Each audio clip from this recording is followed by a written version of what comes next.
Immigrato preso a bottigliate in via Bonarroti, scappa dagli aggressori e collassa davanti ad una macelleria.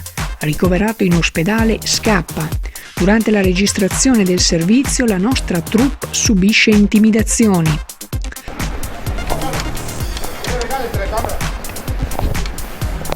Coronavirus, 2792 nuovi casi, 12 nuovi pazienti in terapia intensiva e 29 decessi. La nuova ordinanza della Regione Veneto funziona, niente passeggiate in centro e negozi chiusi, aperti solo bar e ristoranti, ma tra i tavoli regna la desolazione. Chiusi di volta a Barozzo, la manutenzione scarseggia e i rifiuti trasportati dal Bacchiglione tornano ad accumularsi. Tra gli oggetti tantissima plastica e persino i pezzi di una barca. Giornata mondiale del diabete. In Italia ne soffrono circa 4 milioni di persone.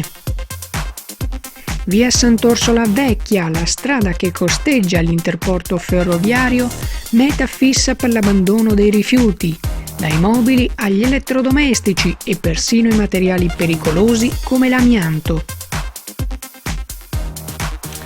Partono da Palazzo Moroni i lavori per addobbare la città in vista del Natale 2020.